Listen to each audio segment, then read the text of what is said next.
प्यारे भक्तों, आज बसंत पंचमी के दिन माता सरस्वती जी की पूजा अर्चना की जाती है। माता सरस्वती जी को बुद्धि, विद्या, कला, संगीत की देवी माना जाता है। ऐसी मान्यता है कि जिस भक्त के ऊपर माँ वीणा वादिनी की कृपा होती है, उस भक्त के ऊपर माता लक्ष्मी की अपार कृपा हमेशा बनी रहती है। यानी अगर भक्त ने माँ वीणा वादिनी को प्रसन्न कर लिया तो धन की देवी माता लक्ष्मी भक्त को धन दौलत से परिपूर्ण रखती है। इसके साथ ही दूसरी मान्यता यह भी है कि आज के दिन सुहागिन महिलाएं अपने पति की लंबी आयु के लिए माता सरस्वती जी की पूजा अर्चना करती हैं, क्योंकि आज के ही दिन माता सरस्वती जी अवतरित हुई थी। प्यारे भक्तों, आज का दिन अत्यंत शुभ माना जाता है। ज्योतिष के अनुसार इस दिन को अबूझ मुहूर्त के नाम से भी जाना जाता है। आज के दिन कोई भी मांगलिक कार्य किया जा सकता है, जो कि अत्यंत शुभ माना जाता है। प्यारे भक्तों, आज हम आपको माता सरस्वती जी का जो मंत्र बताने वाले हैं, आज के दिन इस मंत्र का 108 बार जाप या श्रवण सभी भक्तों को अवश्य करना चाहिए, जिससे माँ वीणा वादिनी के साथ माता लक्ष्मी की कृपा भक्त के ऊपर हमेशा बनी रहती है। विद्यार्थियों को इस मंत्र का प्रतिदिन जाप या श्रवण 108 बार अवश्य करना चाहिए, जिससे उन्हें बहुत जल्दी सफलता प्राप्त होती है। नौकरी में बड़ा मुकाम हासिल होता है, जीवन सुखमय बीतता है। प्यारे भक्तों, आइए माता वीणा वादिनी जी के इस चमत्कारी मंत्र को कम से कम 108 बार सुन लेते हैं। लेकिन उससे पहले सभी भक्तों से एक छोटा सा निवेदन है, वीडियो पसंद आए तो दिल से एक लाइक करिएगा और इसी तरह के कल्याणकारी वीडियो आगे भी देखने के लिए हमारे चैनल मंत्र का ज्ञान को सब्सक्राइब करके कमेंट में जय माँ सरस्वती जरूर लिखें। प्यारे भक्तों, महामंत्र इस प्रकार है। ओम श्री सरस्वती शुक्लवर्णां शस्मितां सुमनोहरां कोटिचंद्र प्रभामुष्ट पुष्ट श्रीयुक्त विग्रहां। ओम श्री सरस्वती शुक्लवर्णां शस्मितां सुमनोहरां कोटिचंद्र प्रभामुष्ट पुष्ट श्रीयुक्त विग्रहां। ओम श्री सरस्वती शुक्लवर्णां शस्मितां सुमनोहरां कोटिचंद्र प्रभामुष्ट पुष्ट श्रीयुक्त विग्रहां। ओम श्री सरस्वती शुक्लवर्णां शस्मितां सुमनोहरां कोटिचंद्र प्रभामुष्ट पुष्ट श्रीयुक्त विग्रहां। ओम श्री सरस्वती शुक्लवर्णां शस्मितां सुमनोहरां कोटिचंद्र प्रभामुष्ट पुष्ट श्रीयुक्त विग्रहां। ओम श्री सरस्वती शुक्लवर्णां शस्मितां सुमनोहरां कोटिचंद्र प्रभामुष्ट पुष्ट श्रीयुक्त विग्रहां। ओम श्री सरस्वती शुक्लवर्णां शस्मितां सुमनोहरां कोटिचंद्र प्रभामुष्ट पुष्ट श्रीयुक्त विग्रहां। ओम श्री सरस्वती शुक्लवर्णां शस्मितां सुमनोहरां कोटिचंद्र प्रभामुष्ट पुष्ट श्रीयुक्त विग्रहां। ओम श्री सरस्वती शुक्लवर्णां शस्मितां सुमनोहरां कोटिचंद्र प्रभामुष्ट पुष्ट श्रीयुक्त विग्रहां। ओम श्री सरस्वती शुक्लवर्णां शस्मितांशुमनोहरां कोटिचन्द्रप्रभामुष्टपुष्टश्रीयुक्तविग्रहाम् ॐ श्री सरस्वती शुक्लवर्णां शस्मितांशुमनोहरां कोटिचन्द्रप्रभामुष्टपुष्टश्रीयुक्तविग्रहाम् ॐ श्री सरस्वती शुक्लवर्णां शस्मितां सुमनोहरां कोटिचन्द्रप्रभामुष्टपुष्टश्रीयुक्तविग्रहाम् ॐ श्री सरस्वती शुक्लवर्णां शस्मितां सुमनोहरां कोटिचन्द्रप्रभामुष्टपुष्टश्रीयुक्तविग्रहाम् ॐ श्री सरस्वती शुक्लवर्णां शस्मितां सुमनोहरां कोटिचन्द्रप्रभामुष्टपुष्टश्रीयुक्तविग्रहाम् ॐ श्री सरस्वती शुक्लवर्णां शस्मितां सुमनोहरां कोटिचन्द्रप्रभामुष्टपुष्टश्रीयुक्तविग्रहाम् ॐ श्री सरस्वती शुक्लवर्णां शस्मितां सुमनोहरां कोटिचन्द्रप्रभामुष्टपुष्टश्रीयुक्तविग्रहाम् ॐ श्री सरस्वती शुक्लवर्णां शस्मितां सुमनोहरां कोटिचन्द्रप्रभामुष्टपुष्टश्रीयुक्तविग्रहाम् ॐ श्री सरस्वती शुक्लवर्णां शस्मितां सुमनोहरां कोटिचन्द्रप्रभामुष्टपुष्टश्रीयुक्तविग्रहाम् ॐ श्री सरस्वती शुक्लवर्णां शस्मितां सुमनोहरां कोटिचन्द्रप्रभामुष्टपुष्टश्रीयुक्तविग्रहाम् ॐ श्री सरस्वती शुक्लवर्णां शस्मितां सुमनोहरां कोटिचन्द्रप्रभामुष्टपुष्टश्रीयुक्तविग्रहाम् ॐ श्री सरस्वती शुक्लवर्णां शस्मितां सुमनोहरां कोटिचन्द्रप्रभामुष्टपुष्टश्रीयुक्तविग्रहाम् ॐ श्री सरस्वती शुक्लवर्णां शस्मितां सुमनोहरां कोटिचन्द्रप्रभामुष्टपुष्टश्रीयुक्तविग्रहाम् ॐ श्री सरस्वती शुक्लवर्णां शस्मितां सुमनोहरां कोटिचन्द्रप्रभामुष्टपुष्टश्रीयुक्तविग्रहाम् ॐ श्री सरस्वती शुक्लवर्णां शस्मितां सुमनोहरां कोटिचन्द्रप्रभामुष्टपुष्टश्रीयुक्तविग्रहाम् ॐ श्री सरस्वती शुक्लवर्णां शस्मितां सुमनोहरां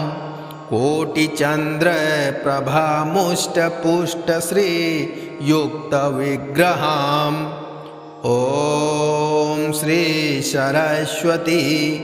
शुक्लवर्णां शस्मितां सुमनोहरां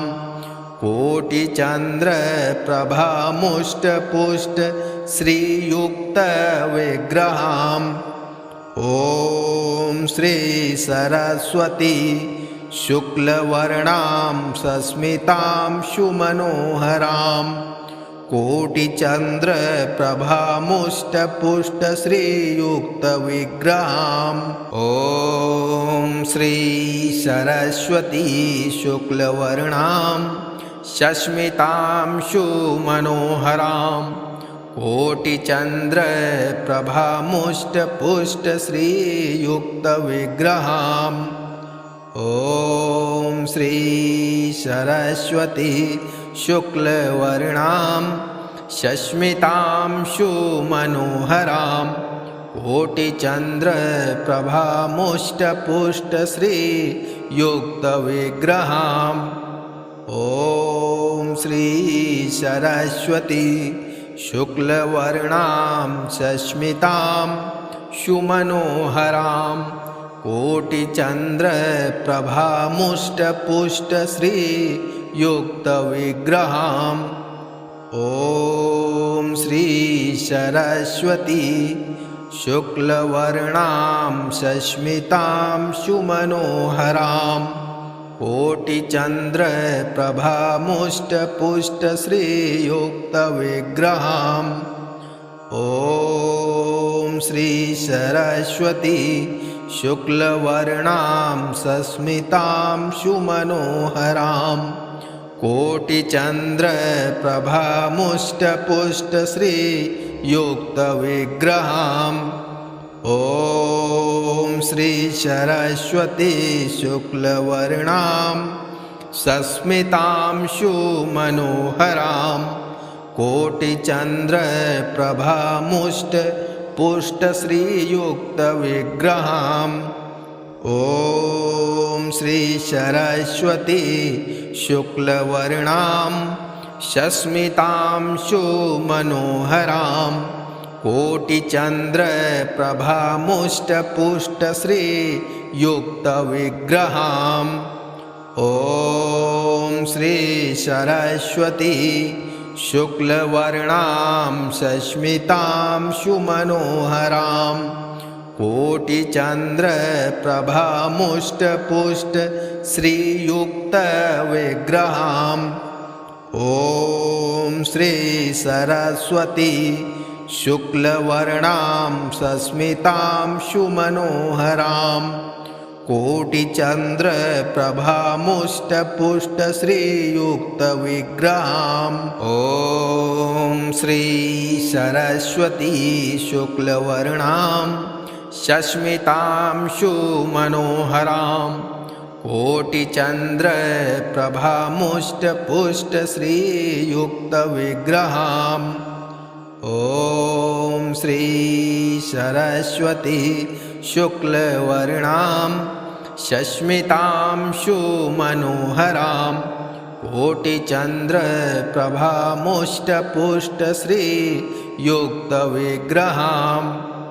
ॐ श्री सरस्वती शुक्लवर्णां सस्मितां सुमनोहरां कोटिचन्द्रप्रभामुष्टपुष्टश्रीयुक्तविग्रहाम् ॐ श्री सरस्वती शुक्लवर्णां सस्मितां सुमनोहरां कोटिचन्द्रप्रभामुष्टपुष्टश्रीयुक्तविग्रहाम् ॐ श्री सरस्वती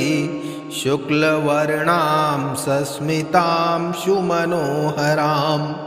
कोटिचन्द्रप्रभामुष्टपुष्टश्रीयुक्तविग्रहाम् ॐ श्री सरस्वती शुक्लवर्णां सस्मितां सुमनोहरां कोटिचन्द्रप्रभामुष्टपुष्टश्रीयुक्तविग्रहाम् ॐ श्री सरस्वती शुक्लवर्णां सस्मितां सुमनोहरां कोटिचन्द्रप्रभामुष्टपुष्टश्रीयुक्तविग्रहाम् ॐ श्री सरस्वती शुक्लवर्णां सस्मितां सुमनोहरां कोटिचन्द्रप्रभामुष्टपुष्ट श्रीयुक्तविग्रहाम् ॐ श्री सरस्वती शुक्लवर्णां सस्मितां सुमनोहरां कोटिचन्द्रप्रभामुष्टपुष्ट श्रीयुक्तविग्रहाम् ॐ श्री सरस्वती शुक्लवर्णां सस्मितां सुमनोहरां कोटिचन्द्रप्रभामुष्टपुष्ट श्रीयुक्तविग्रहाम् ॐ श्री सरस्वती शुक्लवर्णां सस्मितां सुमनोहरां कोटिचन्द्रप्रभामुष्टपुष्ट श्रीयुक्तविग्रहाम् ॐ श्री सरस्वती शुक्लवर्णां सस्मितां सुमनोहरां कोटिचन्द्रप्रभामुष्टपुष्ट श्रीयुक्तविग्रहाम् ॐ श्री सरस्वती शुक्लवर्णां सस्मितां सुमनोहरां कोटिचन्द्रप्रभामुष्टपुष्ट श्रीयुक्तविग्रहाम् ॐ श्री सरस्वती शुक्लवर्णां सस्मितां सुमनोहरां कोटिचन्द्रप्रभामुष्टपुष्ट श्रीयुक्तविग्रहाम् ॐ श्री सरस्वती शुक्लवर्णां सस्मितां सुमनोहरां कोटिचन्द्रप्रभामुष्टपुष्ट श्रीयुक्तविग्रहाम् ॐ श्री सरस्वती शुक्लवर्णां सस्मितां सुमनोहरां कोटिचन्द्रप्रभामुष्टपुष्ट श्रीयुक्तविग्रहाम् ॐ श्री सरस्वती शुक्लवर्णां सस्मितां सुमनोहरां कोटिचन्द्रप्रभामुष्टपुष्ट श्रीयुक्तविग्रहाम् ॐ श्री सरस्वती शुक्लवर्णां सस्मितां सुमनोहरां कोटिचन्द्रप्रभामुष्टपुष्ट श्रीयुक्तविग्रहाम् ॐ श्री सरस्वती शुक्लवर्णां सस्मितां सुमनोहरां कोटिचन्द्रप्रभामुष्टपुष्ट श्रीयुक्तविग्रहाम् ॐ श्री सरस्वती शुक्लवर्णां सस्मितां सुमनोहरां कोटिचन्द्रप्रभामुष्टपुष्ट श्रीयुक्तविग्रहाम् ॐ श्री सरस्वती शुक्लवर्णां सस्मितां सुमनोहरां कोटिचन्द्रप्रभामुष्टपुष्ट श्रीयुक्तविग्रहाम् ॐ श्री सरस्वती शुक्लवर्णां सस्मितां सुमनोहरां कोटिचन्द्रप्रभामुष्टपुष्ट श्रीयुक्तविग्रहाम् ॐ श्री सरस्वती शुक्लवर्णां सस्मितां सुमनोहरां कोटिचन्द्रप्रभामुष्टपुष्ट श्रीयुक्तविग्रहाम् ॐ श्री सरस्वती शुक्लवर्णां सस्मितां सुमनोहरां कोटिचन्द्रप्रभामुष्टपुष्ट श्रीयुक्तविग्रहाम् ॐ श्री सरस्वती शुक्लवर्णां शस्मितांशुमनोहरां कोटिचन्द्रप्रभामुष्टपुष्टश्रीयुक्तविग्रहाम् ॐ श्री सरस्वती शुक्लवर्णां शस्मितांशुमनोहरां कोटिचन्द्रप्रभामुष्टपुष्टश्रीयुक्तविग्रहाम् ॐ श्री सरस्वती शुक्लवर्णां शस्मितांशुमनोहरां कोटिचन्द्रप्रभामुष्टपुष्टश्रीयुक्तविग्रहाम् ॐ श्री सरस्वती शुक्लवर्णां शस्मितांशुमनोहरां कोटिचन्द्रप्रभामुष्टपुष्टश्रीयुक्तविग्रहाम् ॐ श्री सरस्वती शुक्लवर्णां शस्मितांशुमनोहरां कोटिचन्द्रप्रभामुष्टपुष्टश्रीयुक्तविग्रहाम् ॐ श्री सरस्वती शुक्लवर्णां शस्मितांशुमनोहरां कोटिचन्द्रप्रभामुष्टपुष्टश्रीयुक्तविग्रहाम् ॐ श्री सरस्वती शुक्लवर्णां शस्मितांशुमनोहरां कोटिचन्द्रप्रभामुष्टपुष्टश्रीयुक्तविग्रहाम् ॐ श्री सरस्वती शुक्लवर्णां शस्मितांशुमनोहरां कोटिचन्द्रप्रभामुष्टपुष्टश्रीयुक्तविग्रहाम् ॐ श्री सरस्वती शुक्लवर्णां शस्मितांशुमनोहरां कोटिचन्द्रप्रभामुष्टपुष्टश्रीयुक्तविग्रहाम् ॐ श्री सरस्वती शुक्लवर्णां शस्मितांशुमनोहरां कोटिचन्द्रप्रभामुष्टपुष्टश्रीयुक्तविग्रहाम् ॐ श्री सरस्वती शुक्लवर्णां शस्मितांशुमनोहरां कोटिचन्द्रप्रभामुष्टपुष्टश्रीयुक्तविग्रहाम् ॐ श्री सरस्वती शुक्लवर्णां शस्मितांशुमनोहरां कोटिचन्द्रप्रभामुष्टपुष्टश्रीयुक्तविग्रहाम् ॐ श्री सरस्वती शुक्लवर्णां शस्मितांशुमनोहरां कोटिचन्द्रप्रभामुष्टपुष्टश्रीयुक्तविग्रहाम् ॐ श्री सरस्वती शुक्लवर्णां शस्मितांशुमनोहरां कोटिचन्द्रप्रभामुष्टपुष्टश्रीयुक्तविग्रहाम् ॐ श्री सरस्वती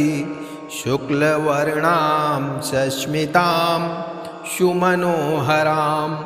कोटिचन्द्रप्रभामुष्टपुष्टश्रीयुक्तविग्रहाम् ॐ श्री सरस्वती शुक्लवर्णां शस्मितांशुमनोहरां कोटिचन्द्रप्रभामुष्टपुष्टश्रीयुक्तविग्रहाम् ॐ श्री सरस्वती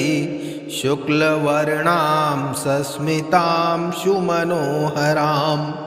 कोटिचन्द्रप्रभामुष्टपुष्टश्रीयुक्तविग्रहाम्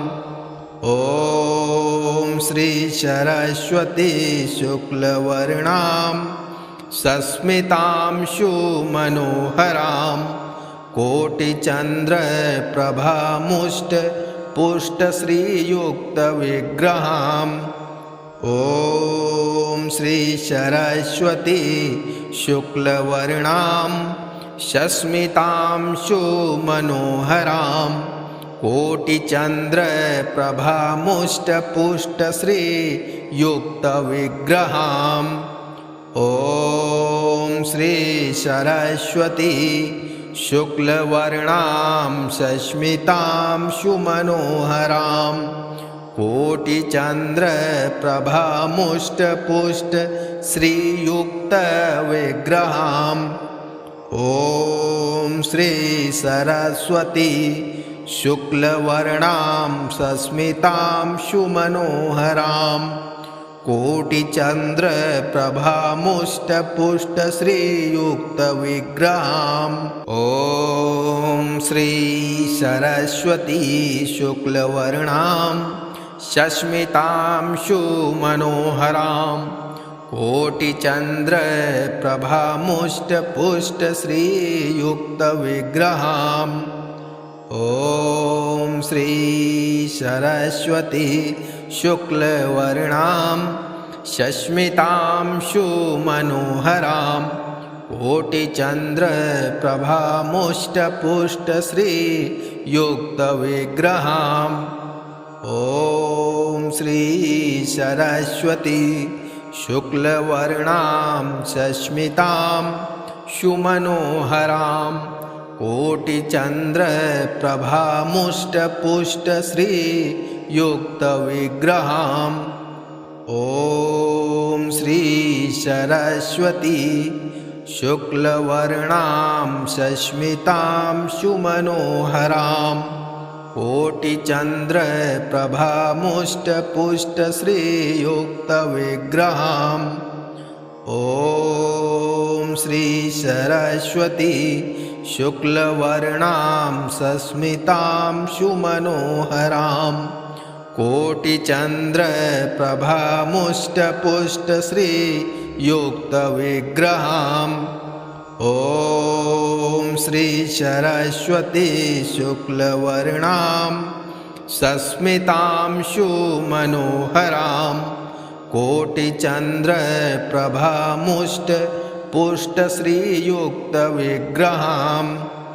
ॐ श्री सरस्वती शुक्लवर्णां सस्मितांशुमनोहरां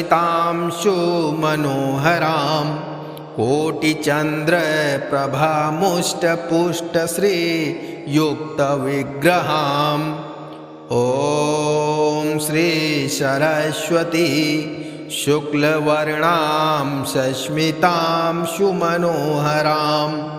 कोटिचन्द्रप्रभामुष्टपुष्टश्रीयुक्तविग्रहाम् ॐ श्री सरस्वती शुक्लवर्णां सस्मितांशुमनोहरां कोटिचन्द्रप्रभामुष्टपुष्टश्रीयुक्तविग्रहाम् ॐ श्री सरस्वती शुक्लवर्णां सस्मितांशुमनोहरां कोटिचन्द्रप्रभामुष्टपुष्टश्रीयुक्तविग्रहाम् ॐ श्री सरस्वती शुक्लवर्णां सस्मितांशुमनोहरां कोटिचन्द्रप्रभामुष्टपुष्टश्रीयुक्तविग्रहाम् ॐ श्री सरस्वती शुक्लवर्णां सस्मितांशुमनोहरां कोटिचन्द्रप्रभामुष्टपुष्टश्रीयुक्तविग्रहाम् ॐ श्री सरस्वती शुक्लवर्णां सस्मितांशुमनोहरां कोटिचन्द्रप्रभामुष्टपुष्टश्रीयुक्तविग्रहाम् ॐ श्री सरस्वती शुक्लवर्णां सस्मितां सुमनोहरां कोटिचन्द्रप्रभामुष्टपुष्टश्रीयुक्तविग्रहाम् ॐ श्री सरस्वती शुक्लवर्णां सस्मितां सुमनोहरां कोटिचन्द्रप्रभामुष्टपुष्टश्रीयुक्तविग्रहाम् ॐ श्री सरस्वती शुक्लवर्णां सस्मितां सुमनोहरां कोटिचन्द्रप्रभामुष्टपुष्टश्रीयुक्तविग्रहाम् ॐ श्री सरस्वती शुक्लवर्णां सस्मितां सुमनोहरां कोटिचन्द्रप्रभामुष्टपुष्टश्रीयुक्तविग्रहाम् ॐ श्री सरस्वती शुक्लवर्णां सस्मितां सुमनोहरां कोटिचन्द्रप्रभामुष्टपुष्टश्रीयुक्तविग्रहाम् ॐ श्री सरस्वती शुक्लवर्णां सस्मितां सुमनोहरां कोटिचन्द्रप्रभामुष्टपुष्टश्रीयुक्तविग्रहाम् ॐ श्री सरस्वती शुक्लवर्णां सस्मितां सुमनोहरां कोटिचन्द्रप्रभामुष्टपुष्टश्रीयुक्तविग्रहाम् ॐ श्री सरस्वती शुक्लवर्णां सस्मितां सुमनोहरां कोटिचन्द्रप्रभामुष्टपुष्टश्रीयुक्तविग्रहाम् ॐ श्री सरस्वती शुक्लवर्णां सस्मितां सुमनोहरां कोटिचन्द्रप्रभामुष्टपुष्टश्रीयुक्तविग्रहाम् ॐ श्री सरस्वती शुक्लवर्णां सस्मितां सुमनोहरां कोटिचन्द्रप्रभामुष्टपुष्टश्रीयुक्तविग्रहाम् ॐ श्री सरस्वती शुक्लवर्णां सस्मितां सुमनोहरां कोटिचन्द्रप्रभामुष्टपुष्टश्रीयुक्तविग्रहाम् ॐ श्री सरस्वती शुक्लवर्णां सस्मितां सुमनोहरां कोटिचन्द्रप्रभामुष्टपुष्टश्रीयुक्तविग्रहाम् ॐ श्री सरस्वती शुक्लवर्णां सस्मितां सुमनोहरां कोटिचन्द्रप्रभामुष्टपुष्टश्रीयुक्तविग्रहाम् ॐ श्री सरस्वती शुक्लवर्णां सस्मितां सुमनोहरां कोटिचन्द्रप्रभामुष्टपुष्टश्रीयुक्तविग्रहाम्